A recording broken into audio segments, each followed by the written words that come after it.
Hello friends, welcome back into this class again, and we are almost coming closer to this chapter on marginalization of the minorities. In the last class we saw how the Adivasis were marginalized by taking away their land, by displacing them, by depriving them of their land, their access to the forest, and their job is lost. Most of them are starving and they are malnourished, lack of education. All these problems are faced by the people because of the government agencies and the powerful people occupying their land and chasing them out from their land, and they have suffered really. We saw so many percentage in the villages. Almost 45% of the people are living below poverty line, and the urban side around 35% of the people are living under poverty line, and so on. So all that has happened because of the external forces and with the support of the government and so on. And today let us see about another group called Muslims. It is a minority group on the basis of religion, and Hinduism or Hindus are the majority group and all the other religions are minority. So almost 90% or 85% of the Indian people are Hindus. So that is a big majority, big group, and all other religions are having only 2%, 3%, 4% and so on. So they are all minority groups. So let us see take your page number 88. Muslims and marginalization. So according to 2001 census, Muslims are 13.4% of India's population and are considered to be a marginalized community in India today, because in comparison to other communities, they have over the years been deprived of the benefits of socio-economic development. So, in India, according to the census of 2001, 13.4% of India's population is Muslims. So, that is a second biggest group we can say. After Hindus, Muslims are the second highest. So, Hindus are almost 85% and the Muslims are just 13.4%, and they are also facing a lot of marginalization, and their economic benefits are blocked, the social benefits are blocked and so on. So they are not able to receive all the benefits that the majority community is experiencing. They are experiencing very less privilege comparing to other society or other groups. The data in the three tables below, derived from different sources, indicate the situation of the Muslim community with regard to basic amenities, literacy and public employment.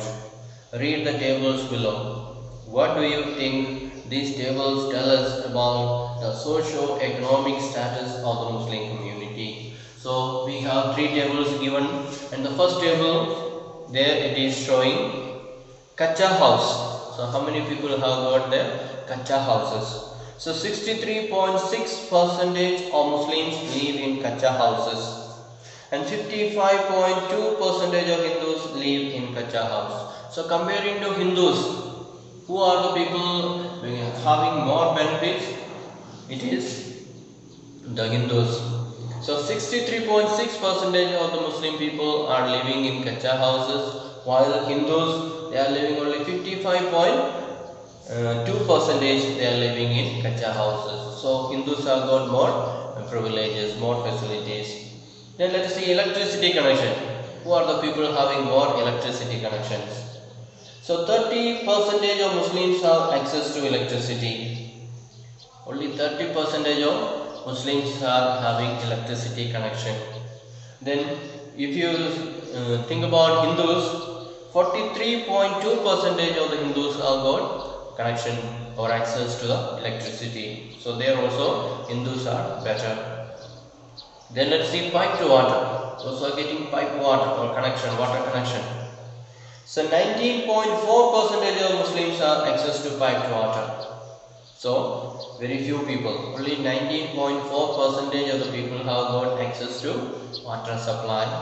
But Hindus, in the case of Hindus, 25.3% of the people have got access to water connection. So there also Hindus are better. So we see in living comforts, that is making better house, Hindus are better, ahead. And in connection to the electricity, Hindus are better. In connection to the water, Hindus are better. So that is about one table that shows that Hindus are better equipped, or they are having more facility compared to the Muslims. Now let's see about literacy rate. Literacy rate. Who are the people having more education? Let us see. The all India percentage of literacy rate is 65. So in India, if you take 100 people, only 65% are illiterate. That means they are able to read and write. Only 65%. The rest of the 35%, they don't know how to write or read anything.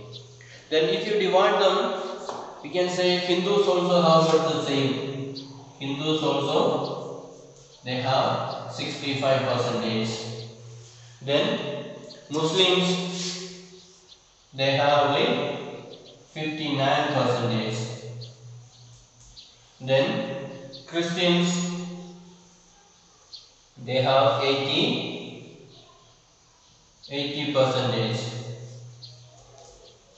Then Sikhs, they have 70%.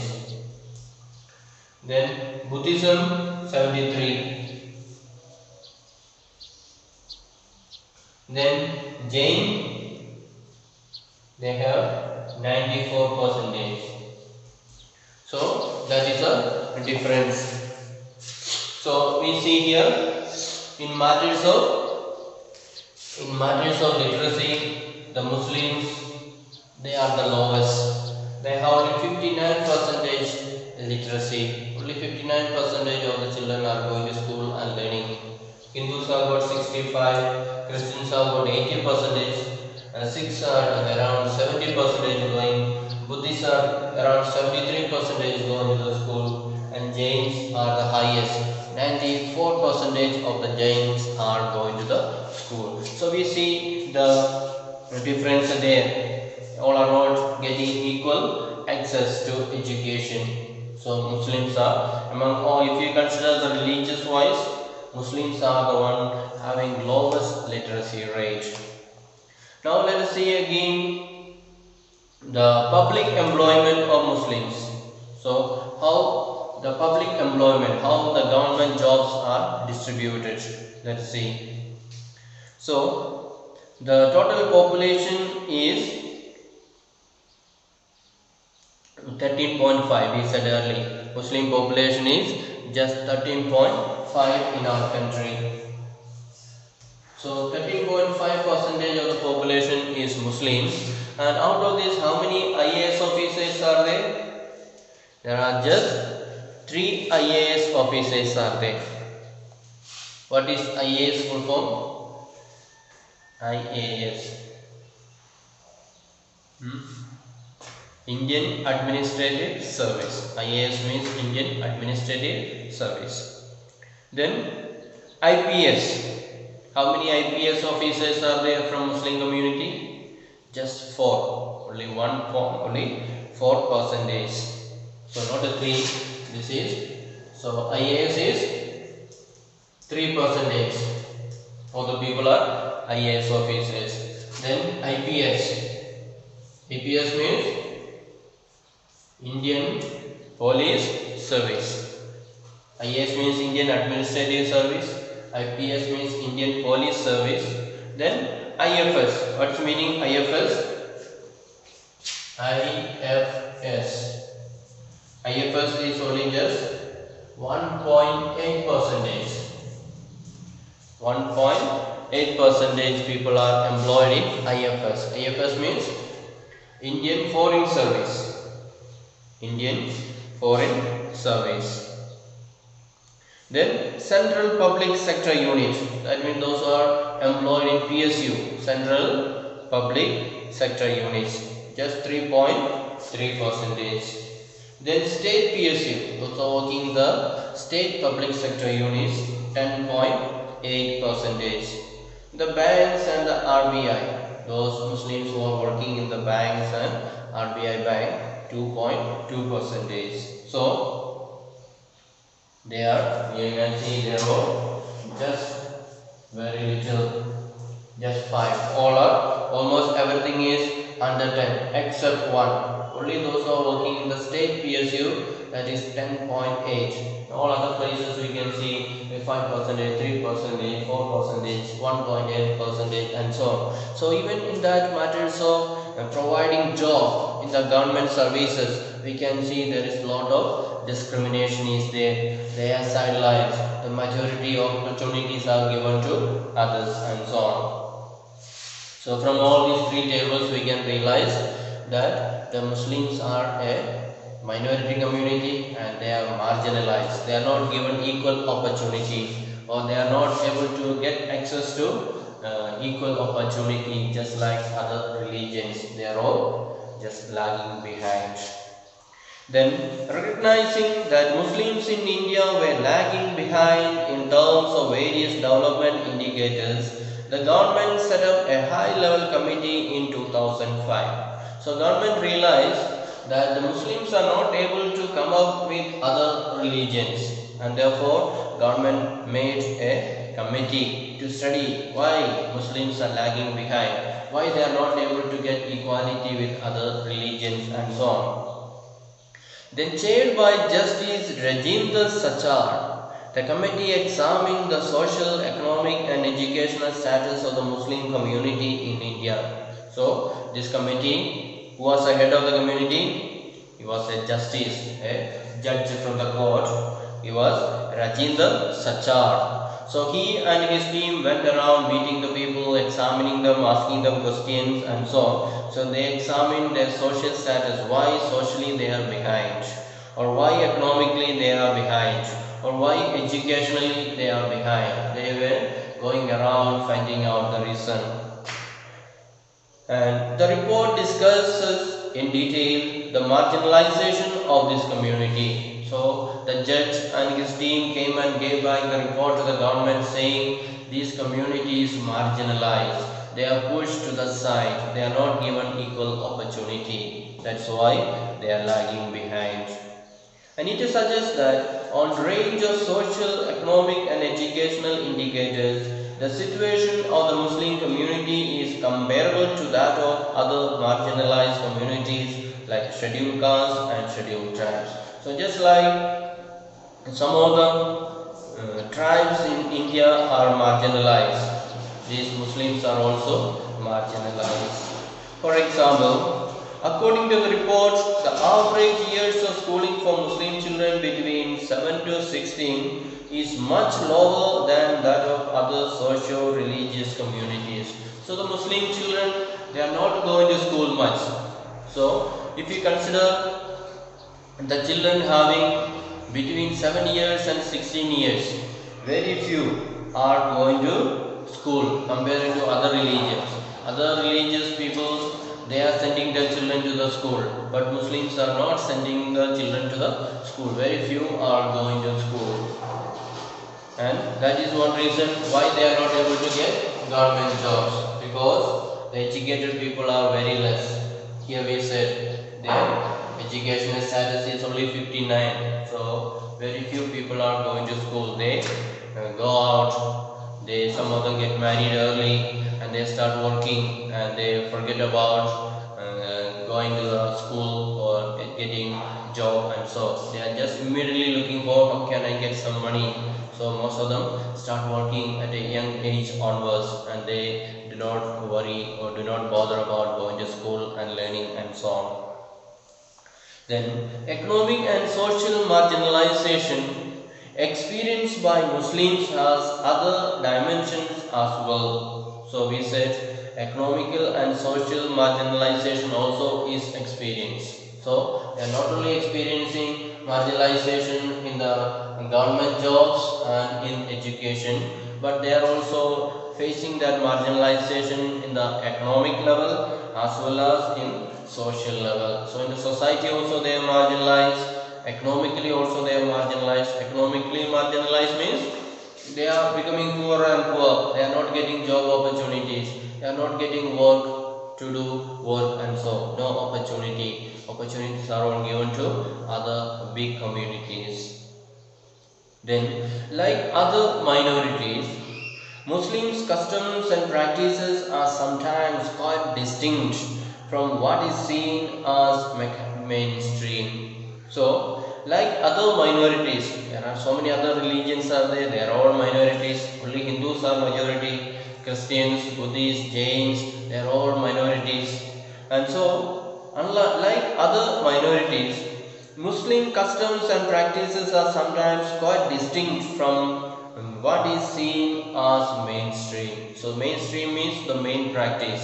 So the main practice means that the practice of the major religion or majority community. So their practices are one thing and others' practice is different. So there is a lot of difference. The way Muslims are practicing are different from the way Christians are practicing or the way Hindus are practicing, and so on. So there is different in their practice, difference in the style that they are living, and so on. Then not all. So some and not all. Muslims wear the burqa. Burqa, women are covering their face, head, whole body, everything. Only eyes will be seen. That is called burqa. And sport a long beard, and the men will be wearing a long beard. And a fez. Fez means cap, a skull cap. On top of the head, they will be wearing a cap. And these become ways to identify all Muslims. So if a person is having a long beard, then immediately we can know he is a Muslim. Or if he is wearing a cap, then we can know he is a Muslim. So they are identified by these practices. And because of this, they tend to be identified differently, and some people think they are not like the rest of us. So when we see they are dressing differently, they are wearing cap, or they are wearing burqa, or they are keeping a long beard, and they immediately think, oh, this person is different, he is not like me, he is not like the rest of us. So we tend to keep them aside separately. And because of this, they tend to be identified differently, and some people think they are not like the rest of us. And often this becomes an excuse to treat them unfairly and discriminate against them. Do you remember reading in class 7 book about how the Ansaris were finding it difficult to rent a house? So you must have learned in the class 7, a group of people or Muslim called Ansari, and they were trying to hire a house and nobody was willing to give them because they belong to different religion. They don't want them to allow to enter there, and so on. And this social marginalization of Muslims in some instances has led to them migrating from places where they have lived, often leading to the ghettoization of the community. So ghettoization means living together. And sometimes this prejudice leads to hatred and violence. So Muslims, when they migrate to one place, they try to bring more and more Muslims and try to gather in that place, and that is called ghettoization, living together. If there is only one family this year, next year they will bring 2-3 more families, then following year they will bring more families. That way the population will increase in that area, and they will be just circulating or concentrating in that particular area. That is called ghettoization. So they see and witnessed by someone or example by someone. I live in Muslim dominated area. Some days back during Ramzan, there was some disturbance that started taking a communal outlook. My brother and I had gone for an iftar party in the neighborhood and were dressed in traditional clothes, and that is sherwani and salwar kameez respectively. On returning home, my brother and I were asked to change our clothes to jeans and t-shirt. So some people they say they went to Muslim area and they were wearing traditional clothes, but on the way back some people stopped them and said change their clothes and put on jeans pants and t-shirt. So change their traditional dress and they were forced to put on other dress. Now when everything is fine, I wonder what was the reason that we were asked to change our clothes and why I didn't find it odd. Were our clothes giving away our identity, and is that identity linked to all kinds of fears and discrimination? So maybe they were afraid if they wear like Muslims or if they wear traditional dress, they may be targeted, they may be attacked, and therefore they were asked to put a different dress so that they will be spared from violence, from attack from others, and so on. So that is an experience by a person living in Mumbai side. Then in the above section of this chapter, we saw how the case of the Muslim community there is a link between economic and social marginalization. We said there is a connection between social, so that is with regard to the practice of the social practices, then economic, that means they are not able to get equal opportunity to do job, to work, and so on. Earlier in this chapter, you read about the situation of Adivasis, and in your class 7 book, you read about the unequal status of women in India. And the experiences of all these groups point to the fact that marginalization is a complex phenomenon requiring a variety of strategies, measures, and safeguards to redress this situation. So we saw so many examples of marginalization. The Adivasis are marginalized, the Muslims are marginalized, the women in India are marginalized. The women in India, they are not getting equal opportunity like the men. The men have got more opportunity to study, to work, and so women are very often remaining at home. So there is no equality in India. And all of us have a stake in protecting the rights and defined in the Constitution, and the laws and the policies framed to realize these rights. Without these, we will never be able to protect the diversity that makes our country unique, nor realize the state's commitment to promote equality for all. So it is our duty as citizens that we must fight for the rights that are provided in the Indian Constitution. We must demand if our rights are violated, we must demand, or we must stand with the poor people, the marginalized people, and try to get their rights for them. We should not make them to suffer because it is guaranteed in our Constitution, and every Indian citizen, whether they are man or woman, whether they are Adivasi or not Adivasi, or whether they are Hindu or Muslim or Christian or any other religion, there should not be any discrimination. Everyone should get equal opportunity to practice in this country, to education, to job, to social practices. Everything should be equal. And if we are denied of these opportunities, then we must fight for that. We must go to the court and file a case, petition, and we must fight for our rights. And the court has got the duty to protect our rights, and they should restore the rights that we have lost or we are deprived of. So let's hope that all these things will take place in the proper way in our country, and all will be able to experience equality, unity, and so on. Now let's see about the conclusion.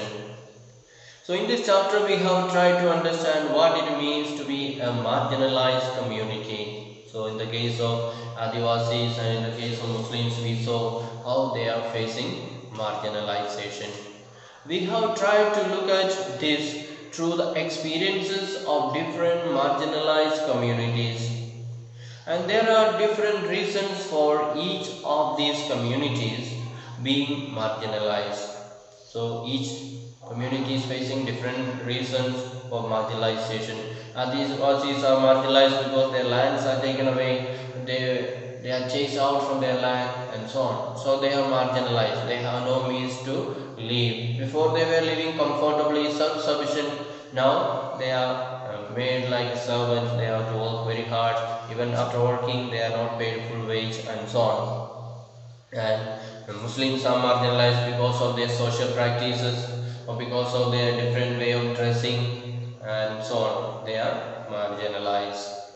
And in India, we have also seen that marginalization is linked to experiencing disadvantage, prejudice and powerlessness. So when this marginalization is taking place, we have less advantage, no advantage for equal education, no advantage for equal job opportunity and so on. And also there is prejudice. We have wrong idea. Prejudice means having wrong idea. They are dressing this way or they are celebrating festival in that way. So we think they are that way, that time, they are this time, they are that, doing that. So we will have wrong ideas about them. Then we have powerlessness. So when we don't feel and don't get equality, then our power is less. Others will try to overpower us. Others will try to take away our rights. We have no power to fight against them. That is also another problem. Then in India, there are several more marginalized communities like Dalits, of whom you will read more in the next chapter.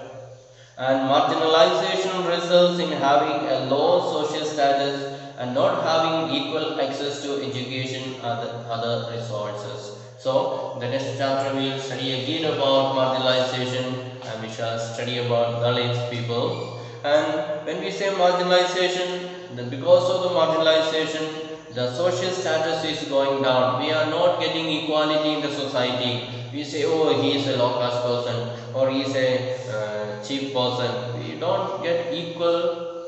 We don't feel equal with others. Others we feel, oh, he is high class, I am low class, or he is very rich, I am poor. So that kind of distinction is made. There is no equality in education and other fields.